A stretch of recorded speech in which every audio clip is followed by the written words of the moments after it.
Oke, baik teman-teman, kita lanjutkan ya. Nanti sambil nunggu yang lain, insya Allah ini setiap aktivitas Zoom kita, Pak Arif sudah record ya. Jadi nanti kita tidak khawatir teman-teman yang lain ketinggalan, begitu. Oke. Nah, baiklah untuk selanjutnya ya, melanjutkan dari kegiatan yang tadi ya. Jadi teman-teman kalau sudah mendapatkan artikel gitu ya, artikel yang sudah cukup banyak dan mungkin sesuai dengan bidang yang sudah teman-teman semua minati begitu ya.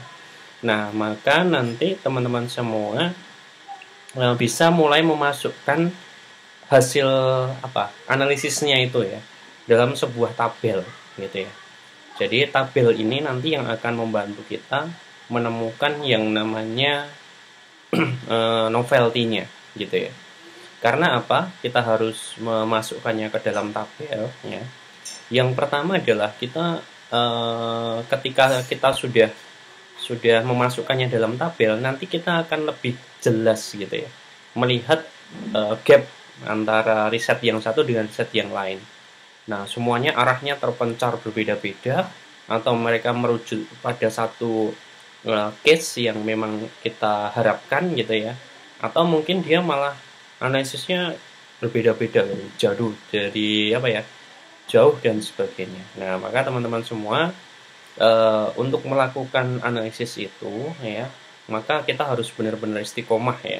Jadi benar-benar serius gitu ya. Dan teman-teman untuk perkuliahan ini saya berharapnya bahwa teman-teman benar-benar melakukan setiap prosesnya itu secara konsisten gitu ya. Karena ini nanti impact-nya tidak hanya di mata kuliah ini saja ya.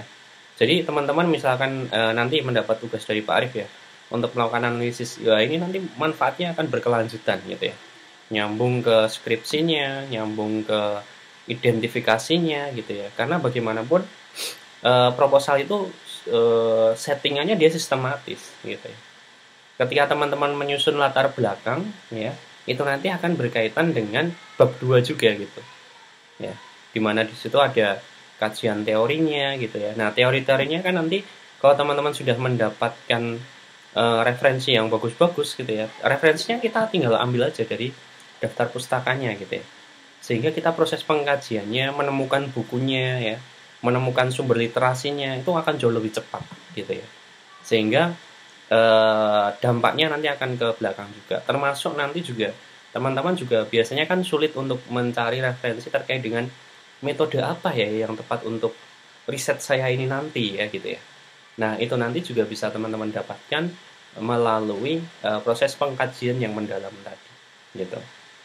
Nah, maka tahap selanjutnya ya teman-teman yang perlu kita pastikan adalah bahwa kita harus merekap data tersebut ya, data hasil risetnya itu ke dalam sebuah tabel. Nah, kalau tabel yang mungkin saat ini banyak teman-teman kenal ya, itu adalah menggunakan Excel gitu ya.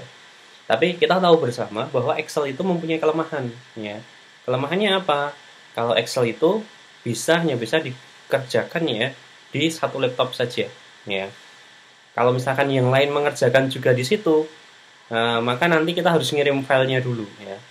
Kemudian kalau mau menggabungkan ya nanti kita rekapnya manual gitu ya. Nah, maka di sini kita nanti memanfaatkan salah satu teknologi saja yang gratis, yang free ya, yang mudah diakses juga ya. Nanti proses perekapan datanya nanti teman-teman bisa memanfaatkan yaitu Google Sheet gitu ya, menggunakan Google Sheet. Nah, apa alasannya kita menggunakan Google Sheet gitu ya? Dan saya yakin di sini teman-teman nggak ingin mengerjakan sendiri gitu ya. Otomatis teman akan membutuhkan hasil analisis dari teman-teman yang lain juga ya. Maka di sini Pak Arif memilihkan salah satu medianya adalah menggunakan Google Sheet itu sendiri. Nah, di Google Sheet ini sendiri nanti teman-teman kalian akan Pak Arif simulasikan ya. Pak Arif simulasikan berkaitan dengan bagaimana cara menggunakan Google Sheet-nya, kemudian data apa saja sih yang harus direkap gitu ya. Kemudian dari rekapan data itu nanti apa saja yang bisa kita ambil kan gitu kan. Nah, maka di sini nanti Pak Arif akan mensimulasikannya, gitu ya. Walaupun mungkin nanti belum ada datanya ya, tetapi saya berharapnya nanti teman-teman sudah punya gambaran apa yang dilakukan setelah perkuliahan seperti itu. Nah, di sini langsung saja Pak Arif akan meng-share ya atau membagikan desain Google Sheet yang sudah Pak Arif desain gitu. Nah, Google Sheet ini ya nanti teman-teman semua bisa membuatnya ya. Kalau kalian punya akun Google ya, itu sudah pasti nanti di bagian home-nya ya, home dari Google Chrome-nya itu nanti ya. Ketika di sini kalian nggak usah diketikkan apa-apa aja ya, nanti di sebelah sini tuh nggak kelihatan ya. Bentar. Oke. Sebentar, kita simulasikan dari awal ya, dari awal kita home saja, Google Sheet. Nah, ini kan teman-teman setiap berada di home itu ya, itu kan pasti di sebelah kanannya ini kan ada menu kayak gini ya. Nah, ini kan dia sudah otomatis ada spreadsheet ya. Kalau belum ya nanti tinggal ditambahkan saja dari sumber yang lain gitu ya. Nah, ini silahkan diklik di Google Sheet-nya ya. Nanti silahkan diklik bagian pojok kiri atas ini, pasti dia sudah kosong gitu ya. Diambil klik ini kosong, maka nanti akan muncul apa? Satu laman baru gitu ya. Satu laman baru, kemudian nah ini nanti yang mungkin nanti perlu teman-teman semua catat gitu ya. Tapi contoh format database ini nanti juga akan Pak Arif share di Moka juga ya. Jadi nanti kalau teman-teman ada yang lupa atau kemarin belum sempat mencatat gitu ya, nanti bisa dibuka kembali atau mungkin tinggal copy paste saja ya. Nah, nanti cara yang pertama ya teman-teman, silahkan kalian akses database-nya seperti ini ya, Google Sheet-nya. Kemudian di bagian atas ini silahkan diketikkan sesuai dengan mapelnya saja ya. Misalkan database riset terkait dengan bahasa Indonesia ya, bahasa Indonesia SD, maka di situ ditulis database riset bahasa Indonesia SD. Nah, yang membuat ini cukup satu orang saja ya, cukup satu orang. Kemudian bisa dibagikan di grup kelasnya ya. Kemudian siapa yang ingin menjadi kolaborator dalam penyusunan database riset bahasa Indonesia ini tadi, kan gitu ya. Nah, cara nge-share-nya bagaimana gitu ya. Nah, namun sebelum di-share ya, teman-teman pastikan formnya sesuai terlebih dahulu ya. Nanti Pak Arif ajari bagaimana meng-share-nya. Nah, yang pertama adalah yang pertama ya, ini silahkan teman-teman semua ketikkannya di sini ada nomor ya. Ini kita untuk melihat jumlah ya, jumlah berapa riset yang sudah dianalisis seperti itu. Kemudian yang kedua adalah nama mahasiswa ya. Mungkin di sini perlu Pak Arif sisipkan satu lagi, yaitu NPM-nya ya. Jadi di sini ada NIM-nya ya, nomor induk mahasiswanya. Kemudian di sini juga kalian tambahkan nama mahasiswa dan juga di sini ada tahun penelitian ya. Nah, tahun penelitian ini akan menunjukkan bahwa kebaruan database riset kalian itu apakah 3 tahun terakhir atau 1 tahun terakhir gitu ya, atau mungkin 5 tahun terakhir ya. Itu silahkan dimasukkan tahun saja ya, nggak usah pakai bulannya, langsung tahun saja. Nah, kemudian di sini ada kelas di sini adalah maksudnya kelas SD-nya ya, bukan ini kelas 6A-nya ini ya, tetapi dari kelas SD-nya ya. 6C ya, maaf. 6C. Jadi kalau dari kelas, misalkan dari di situ misalkan kelas 4, kelas 3, atau kelas berapa gitu ya. Itu silahkan nanti disesuaikan di sana. Ya, diisi database kelasnya. Nah, di sini ada juga fokus penelitian. Nah, fokus penelitian ini sebenarnya penelitian yang kalian temukan itu tadi, dia fokusnya mau ngapain sih gitu ya. Mau meningkatkan, mau mengkaji, mau membandingkan, mau apa. Nah, itu silahkan teman-teman semua tulis di sini ya. Dan ini lebar kolomnya nanti kalian fleksibel aja ya. Disesuaikan sesuai dengan kebutuhan kalian masing-masing. Di sini hanya sebagai contoh saja. Nah, sehingga ketika kita mengetahui fokus penelitian ini ya, kita akan tahu ya bahwa riset ini tuh sebenarnya mau ngapain sih gitu kan. Nah, sehingga kalau terjadi ketidaksesuaian bisa tetap kalian cantumkan atau itu dihapuskan aja dari fokus riset yang akan kalian lakukan nanti, seperti itu ya. Kemudian jangan lupa dituliskan juga judulnya yang secara utuh ya. Jadi judulnya harus ditampilkan secara utuh ya. Kemudian di sini kalau dia ada variabel penelitiannya, dan pasti ada ya variabel penelitiannya, silahkan tuliskan ya. Dulu dalam metodologi pernah kita membahas terkait dengan variabel terikat, ada variabel bebas gitu kan. Nah, dalam penelitian kualitatif pun ada variabelnya, yaitu biasanya dia hanya variabelnya mungkin satu saja, mengkaji apa, studi eksplorasi apa, itu pada satu objek. Nah, maka variabel itu sebenarnya sebuah objek riset gitu ya. Gitu. Maka teman-teman semua menuliskan di situ variabelnya apakah hasil belajar gitu ya, atau mungkin terkait dengan treatmentnya ya, treatmentnya apa, misalkan metode snowball, atau dia snowball berbantuan apa, atau dia media apa, maka di situ menjadi sebuah variabel risetnya begitu. Nah, kemudian di sini pasti di dalam artikel itu dia juga mencantumkan yang namanya latar belakang masalah, itu pasti ya. Jadi latar belakang masalah di sini jangan diambil utuh ya, maksud saya jangan diambil wah ini latar belakangnya sepanjang ini nih kita ambilkan gitu ya. Tetapi teman-teman perlu mengidentifikasi ya, mengidentifikasi sumber-sumber masalah dari variabel yang akan diteliti ya. Misal ini ada seorang dalam riset itu dia mau meneliti terkait dengan efektivitas media deret dadu alfabet misalkan. Nah, karena dia mengkaji terkait dengan media deret dadu alfabet gitu kan, maka otomatis dia ada permasalahan terkait dengan bahasanya gitu ya. Nah, yang menyebabkan permasalahan bahasanya itu tadi apa? Ya. Nah, itu menjadi sebuah kondisi di mana di situ adalah mencantumkan yang namanya latar belakang masalahnya. Dan setiap artikel pasti ada. Ya, pasti ada. Karena apa? Latar belakang masalah ini tadi dia akan linear, dia akan satu arah ya dengan tujuan risetnya itu sendiri atau tujuan penelitian. Gitu. Ya. Makanya kalau dalam bab 1 ya, kalian menemukan rumusan masalah ya. Rumusan masalah itu harus linear dengan tujuan penelitian.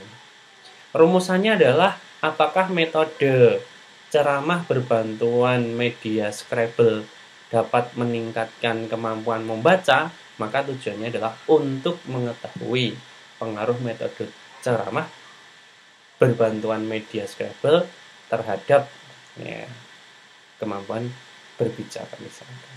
Nah, seperti itu. Ya. Jadi tujuan dengan latar belakang masalah linear. Kemudian di bagian metode penelitian, nah ini teman-teman ada dalam sebuah artikel itu dia disajikan secara gamblang bahwa metode ini atau metode yang digunakan dalam penelitian ini adalah eksperimen misalkan. Itu ada yang mencantumkan seperti itu. Namun nanti teman-teman juga jangan kaget kalau ada beberapa riset yang dia tidak mencantumkan ya, tetapi dia lebih memilih menuliskan proses ya, proses dari riset yang dia lakukan ya. Nah, maka di situ teman-teman kalau kalian menemukan yang seperti itu, silahkan diuraikan langkah-langkahnya ya. Misalkan ada langkah pertama yaitu mengumpulkan atau studi pustaka gitu ya, studi pustaka. Maka langkah yang kedua ini apa yang dilakukan, langkah yang ketiga apa yang dilakukan ya. Karena ini dalam Excel dia tidak bisa seperti Word ya. Jadi dia rumusannya nanti kalian buat poin-poin seperti ini aja nggak masalah. Ya. Sehingga nanti teman-teman yang lain ketika dia membaca gitu ya, dia tahu oh langkahnya seperti ini nih. Baru nanti kita simpulkan bahwa itu komparasi, itu eksperimen, oh itu studi literatur, oh itu pakai ini, pakai ini. Nah, itu teman-teman silahkan nanti cantumkan di sana. Ya.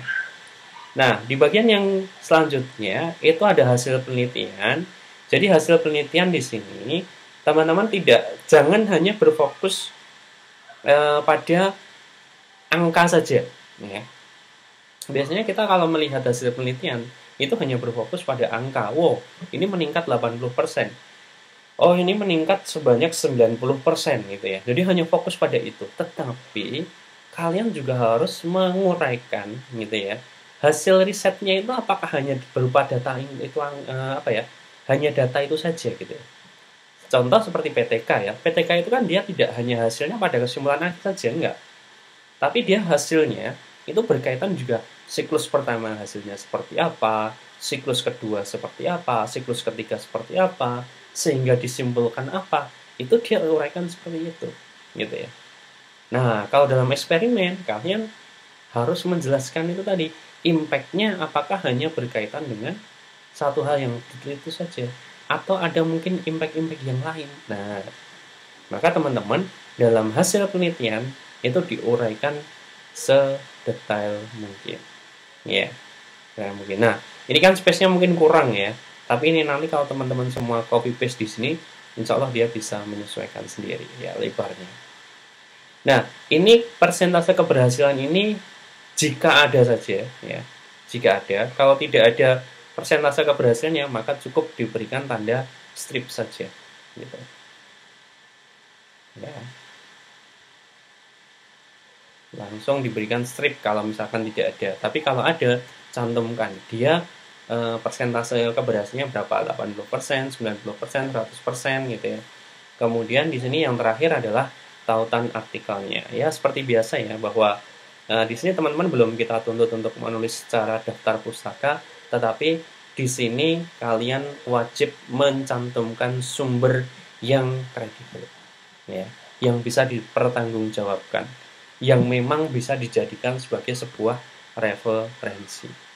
Nah, dengan melakukan ini saja, paling tidak teman-teman sudah bisa mengisi ya daftar pustaka kalian. Nah, berapa jumlahnya ya? Tergantung pada teman-teman. Kalau kalian menganalisis 5 artikel, maka akan mendapatkan 5 daftar pustaka. Kan nyicil kan itu. Kalau kalian dapatnya 10, maka sudah mendapatkan 10 daftar pustaka yang basisnya adalah artikel ilmiah. Gitu ya. Nah, yang terakhir, ini bagian catatan saja. Nah, ini mungkin ya dari kolom yang sudah kita buat ini tadi, ada satu kolom yang mungkin belum ada gitu ya, sehingga di sana keterangannya kalian tambahkan di dalam catatan ini. Nah, ini hanya untuk apa ya, semacam reminder saja ya, semacam catatan kecil, semacam untuk peringatan saja bahwa artikel ini tuh mempunyai catatan apa sih gitu. Nah, sehingga teman-teman dari data ini ya, saya sampaikan sekalian saja, berkaitan dengan tahun penelitian itu kalian akan mendapatkan yang namanya novelty, kebaruan riset. Ya. Ini terpenuhi, oke sekali gitu ya. Kemudian yang kedua terkait dengan kelas, ini nanti kalian akan mendapatkan data atau permasalahan yang fokus pada satu kelas tertentu. Jadi kalian kan bisa menentukan kelasnya jauh lebih awal. Jadi riset itu muncul bukan berdasarkan keinginan kita, tetapi karena kebutuhan dari masyarakat untuk segera kita bantu. Seperti itu, ya. Nah, fokus penelitian ini juga nanti datanya bisa sebagai sebuah database yang nanti akan mengerucutkan fokus kita, ya, bahwa riset-riset yang kita temukan sudah sesuai dengan bidang kita atau belum, gitu ya. Kemudian judul, variabelnya ya, ini juga berkaitan dengan definisi operasionalnya nanti ya, latar belakang masalah. Nah, ini teman-teman nanti akan punya yang namanya bank masalah ya. Bank masalah berkaitan dengan bahasa Indonesia, bank masalah berkaitan dengan matematika misalkan, bank masalah yang berkaitan dengan mata pelajaran yang lain, seperti itu. Kemudian ada tujuan. Nah, kemudian ada juga metode ya. Metode ini kalian akan mempunyai bank metode penelitian ya. Dan ini akan apa? Akan sangat membantu sekali karena apa? Setiap langkah yang kalian lalui bisa jadi metodenya nanti akan berubah gitu ya. Awalnya kita mau eksperimen, wah kok kayaknya lebih seru komparasi ya, maka nanti akan ada studi komparasi perbandingan gitu ya. Nah, kemudian yang ketiga, hasil penelitian. Nah, hasil penelitian ini tadi jangan hanya kita fokus kepada pencapaiannya saja, tetapi di sini juga menambah referensi kita berkaitan dengan solusi-solusi terkait dengan permasalahan yang dihadapi dalam mata pelajaran tertentu. Ya. Jadi kita kalau misalkan besok kita sudah berada di sekolah gitu ya, kalian jadi tahu, oh ini ada masalah seperti ini nih, ini bagaimana cara solusinya. Oh, saya pernah baca artikel terkait dengan itu, mungkin boleh saya coba gitu. Nah itu teman-teman jauh lebih lebih bagus gitu ya, karena apa yang dilakukan itu basisnya referensi, bukan hanya berdasarkan coba-coba saja gitu ya. Kemudian oke.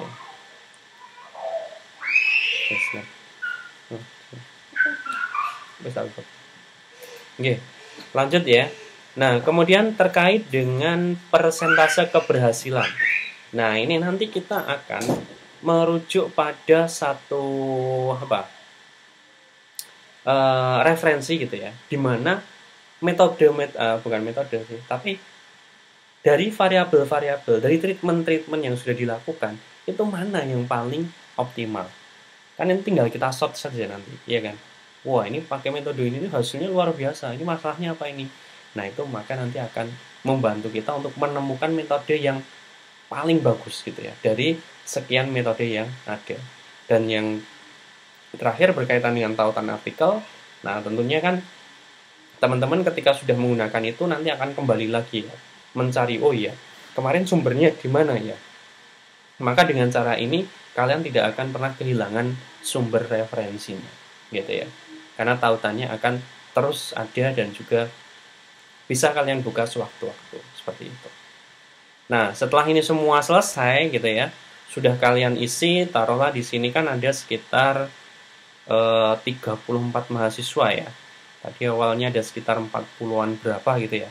Kalau satu mahasiswa saja mendapat 10 artikel ya, 36 taruhlah 34 ya, dikali 10 artikel itu sudah ada 340 riset ya yang siap menjadi referensi teman-teman semuanya ya.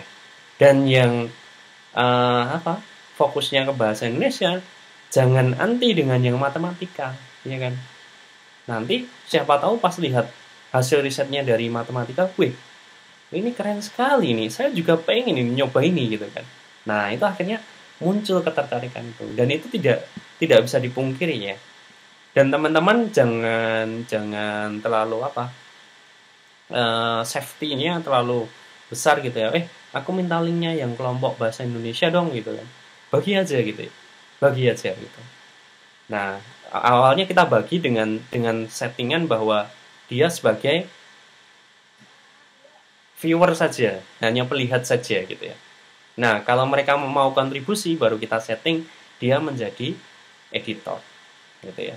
Karena apa? Laporannya itu nanti menjadi tanggung jawab tim editor yang ada di dalam link tersebut gitu ya, atau dalam Google Sheet itu gitu. Nah, maka teman-teman nanti silahkan mulai dibuat ya terkait dengan itu. Nah, setelah kalian buat seperti ini ya, kalian bisa bagikan ya, bisa bagikan dengan cara mengklik tombol bagikan yang di sebelah kanan atas ini ya. Nah, ini teman-teman kalian bisa melakukan setting ya. Misalkan kalian mau menambahkannya per orang, nah ini bisa menambahkan dengan cara menambahkan emailnya ya. Dan di sini ada settingannya ya. Jadi ini bagikan dengan yang lain ya. Ini editor dapat mengubah izin dan berbagi, kemudian pengakses lihat saja, memberi komentar, dan dapat melihat opsi untuk mendownload, mencetak, dan menyalin. Nah, ini kan settingannya, tinggal kalian setting saja, sesuaikan gitu kan. Nah, di sini ada opsi lagi bahwa yang misalkan dia mendapatkan dari link ini ya, dari link yang kalian bagikan ini tadi, dia statusnya apa, sebagai siapa yang, ini saya contohkan ya, siapa saja yang memiliki link ya. Jadi kalau yang memiliki link ini tadi haknya apa saja gitu ya, ngedit, beri komentar, atau lihat tok gitu ya. Kalau kalian kolaboratif nulisnya, maka kalian klik editor. Jadi setiap orang yang memiliki link ini, dia akan sebagai editor gitu kan. Nah, kemudian klik salin, kirimkan ke timnya, kemudian klik selesai. Kemudian kalian klik lagi bagikan ya. Klik lagi bagikan, kemudian mau settingan apa gitu ya. Mau settingan apa? Linknya nanti akan berubah lagi ya. Ini dibatasi, mungkin dia hanya bisa melihat saja misalkan. Nah, maka nanti akan ada penyesuaian, kemudian salin link ya, untuk dia settingan yang bisa hanya untuk melihat saja ya. Nah, ini selesai, kemudian apa? Nanti teman-teman tinggal memasukkan saja ya database-nya itu yang sudah diundang tadi ya.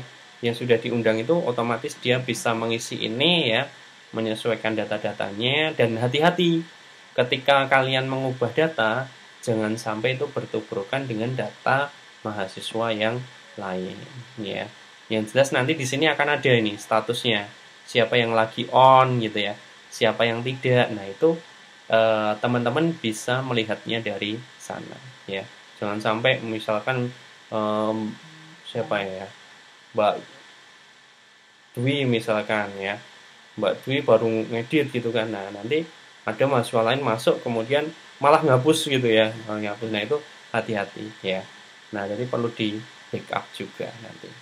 Nah, selesai ini ya, misalkan kalian mau antisipasi ya, wah nanti kalau misalkan terhapus sewaktu-waktu, nah ini bisa diekspor dulu ya. Bisa diekspor dalam bentuk di-download ya, bentuk Excel atau format yang lain dalam PDF atau apa. Kalau saran saya mending Excel saja, sehingga nanti kalau database-nya yang sini hilang, maka nanti akan lebih mudah kita masukkan kembali seperti itu. Nah, itu tahapannya ya. Nanti link ini akan saya bagikan, dan nanti saya tidak akan membagi kelas ini gitu ya. Tidak akan membagi kelas ini langsung ke kamu matematika, kamu bahasa. Enggak. Nanti inisiatif teman-teman saja ya. Mungkin nanti Mas Aji ya dikoordinir saja siapa selaku PJ untuk misalkan seni tarik yang kesenian misalkan ya. Mungkin ada teman-teman yang tertarik dengan kesenian, yang bahasa Indonesia PJ-nya siapa ya. Nanti ditugasi untuk membuat Google Sheet, dan linknya ya tinggal dibagikan ke teman-teman yang ada di grup seperti itu, sehingga mereka bisa gabung sesuai dengan peminatannya. Dan kalau mungkin teman-teman tertarik pada dua hal ya, tadi ada ya IPA juga iya, IPS juga iya gitu ya, maka boleh bergabung di dua-duanya gitu ya, karena itu untuk memperkaya khasanah keilmuannya itu tadi. Nah, kemudian kalau nanti kegiatan ini sudah selesai ya, sudah selesai, baru teman-teman melakukan observasi di lapangan ya. Kalau dulu enggak ya. Kalau coba teman-teman tanya kakak tingkat kalian, Kak bagaimana Kak ya kayak neng toko ya, Mas dulu waktu kamu menemukan latar belakang masalah, kamu observasi dulu enggak? Iya gitu, pasti jawabannya iya ya. Observasi dulu waktu PPL gitu ya. Jadi masalah yang diangkat itu masalah waktu PPL gitu ya, kemudian diangkat jadi hasil riset gitu ya. Nah, kalau saat ini kita sudah berbeda ya. Kita kaji dulu teorinya gitu ya. Kita kaji dulu permasalahan secara luas gitu ya, di Indonesia ini permasalahannya seperti apa. Kemudian kita cocokkan dengan kondisi di lapangan ya. Kalau mereka mengalami hal yang sama gitu ya, kalau mereka mengalami di di sekolah kita mengalami, sekolah yang akan kita tuju ya, itu mengalami masalah yang sama, maka kita akan lebih mudah ya. Misal contoh gini, eh, banyak sekali kan biasanya anak kelas 1 itu kesulitan untuk membaca gitu ya. Nah, ketika membaca itu tadi kalian sudah membaca referensi bahwa kesulitan membacanya itu disebabkan karena satu, orang tua di rumah kurang memberikan pembekalan misalkan. Yang kedua, karena guru media yang digunakan masih sangat sederhana. Yang ketiga, karena intensitas ya latihan untuk membacanya kurang misalkan. Nah, di situ kita sudah punya latar belakang masalahnya ya kan, dari artikel-artikel yang sudah kita baca. Nah, di sana kita tinggal konfirmasi aja. Observasinya itu tinggal konfirmasi saja. Loh Bu, kok jenengan punya masalah terkait dengan siswa yang sulit membaca gitu ya? Apa itu disebabkan oleh orang tuanya gitu ya? Kita pancing dulu. Orang tuanya, iya ini latar belakang keluarganya itu kayak gini loh. Ceritakan dia di database kita gitu. Kemudian yang kedua, Bu, kalau Ibu dalam mengajar biasanya menggunakan media apa gitu kan? Dia pasti kadang mungkin bisa ya kebingungan dan sebagainya, misalkan ya, oh iya ya, saya belum punya media yang khusus untuk menangani itu gitu ya. Nah, cocok kan dengan hasil riset atau kajian literasi kita gitu kan. Nah, itu dicocokkan gitu ya. Dicocokkan apa yang terkonfirmasi, apa yang tidak. Atau mungkin ada temuan yang lain gitu ya. Ya. Namun diusahakan yang bermasalah itu jangan gurunya. Nah, kalau gurunya ya sudah. Nanti solusinya adalah dengan mengganti guru kelas gitu ya. Jadi bukan menggunakan media, bukan menggunakan metode, tapi solusinya adalah mengganti guru kelasnya gitu. Karena guru kelasnya tidak kompeten misalkan. Nah, itu dihindari ya sebisa mungkin ya. Kita analisis sumber-sumber yang lain gitu ya. Nah, seperti itu. Nah, teman-teman, setelah kita melakukan itu tadi, nah nanti kita baru belajar menulis ya. Menulis latar belakang itu alurnya seperti apa ya. Apa yang harus disajikan, bagaimana menampilkan gap of knowledge-nya gitu ya. Nah, itu adalah sebuah proses ya, dan itu nanti teman-teman harus benar-benar memahami dan juga menikmati di bagian proses itu. Ya. Karena itu benar-benar menunjukkan alur berpikir, cara berpikir, dan menunjukkan bahwa teman-teman semua itu paham tidak berkaitan dengan riset yang akan dilakukan gitu ya. Nah, maka silahkan nanti ya step ini dilalui dulu ya, mengumpulkan database risetnya dipastikan dulu ya. Dan di sini teman-teman punya kewajiban ya, tadi sudah saya tuliskan di kegiatan belajar mandiri. Jadi teman-teman nanti dalam kegiatan belajar mandiri ya, kalian wajib untuk membaca ya. Membacanya adalah sebanyak 10 artikel hasil riset. 10 ya, yang wajib dibaca itu. Nah, namun yang perlu dianalisis itu hanya 5. Minimal ya. Minimal 5 hasil riset yang perlu dianalisis. Nah, maka dari itu nanti silahkan kalian mencari dari berbagai riset dan sebagainya ya, sehingga nanti teman-teman semua ya mempunyai database itu ya, database itu. Dan ini kalian jangan intinya saling berkolaborasi saja ya, karena bagaimanapun ketika bersama-sama itu kan jauh lebih ringan gitu ya, diskusikan gitu ya. Nah, itu target kita untuk pertemuan kita yang kedua. Jadi teman-teman bisa mengumpulkan itu, karena nanti kalau data itu belum terkumpul, tentunya kalian akan sangat kesulitan dalam menyusun latar belakang masalah seperti itu ya.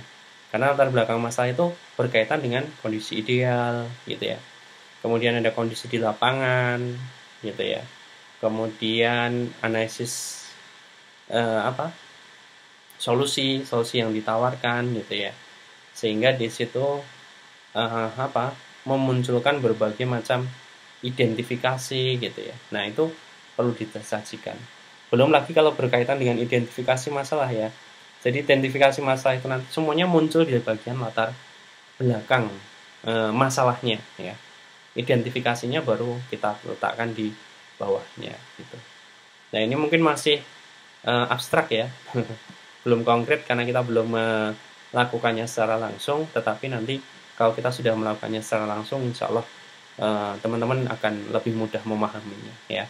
Kita step by step. Kita hanya dituntut proposal itu kan sebenarnya kurang lebih ada 3 bab ya. Bab 1, bab 2, bab 3. Nah ini biasanya yang paling berat di bagian bab 1-nya ya. Nah kalau ini sudah terlalui, nah nanti masuk ke sub-subnya mudah gitu ya. Masuk ke bab 2-nya mudah gitu ya. Masuk ke bab 3-nya, nah nanti kita kaji lebih lanjut gitu ya. Nah, seperti itu teman-teman. Silahkan kalau mungkin ada pertanyaan terlebih dahulu ya. Entah berkaitan dengan tugasnya besok atau mungkin yang lainnya. Yang jelas nanti Mas Aji list untuk link apa Google Sheet-nya ya. Silahkan dikirim Pak Arif ya. Formatnya nanti misalkan satu bahasa Indonesia ya. Link Google Sheet editornya ya. Link Google Sheet editornya nanti dikirim ke Pak Arif ya. Kemudian 2 matematika misalkan, nah link Google Sheet editornya ada di bawahnya ya. Sehingga nanti Pak Arif ngeceknya juga lebih mudah gitu ya. Jadi teman-teman tidak harus masuk ke Moka untuk pengerjaannya ya, cukup langsung melalui link itu saja ya. Single link ya. Single link overall ya. Single link untuk semuanya seperti itu.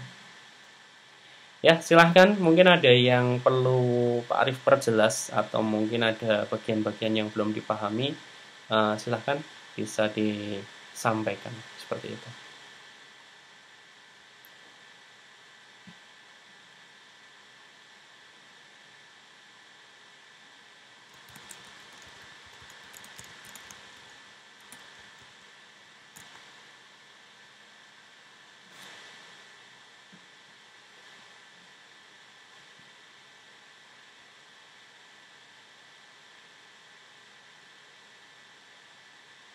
Ya, silahkan yang mau bertanya terlebih dahulu.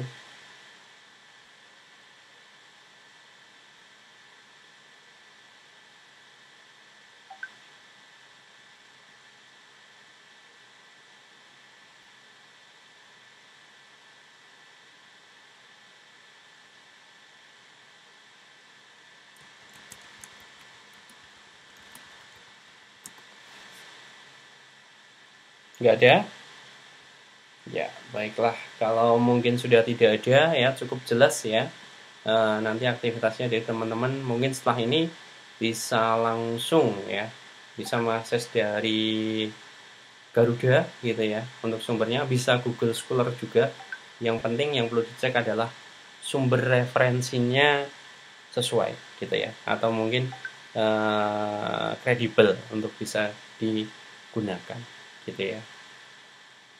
Nah, baiklah teman-teman, mungkin itu. Dan jangan lupa ya, tadi yang belum presensi di Moka, ini tinggal 8 menit lagi ya untuk bisa presensi on time ya, alias tepat waktu alias hadir ya. Setelah itu hanya muncul opsi sakit izin dan juga late atau lupa ya gitu ya. Oke, baiklah, mungkin itu saja yang bisa Pak Arif sampaikan pada pertemuan hari ini ya.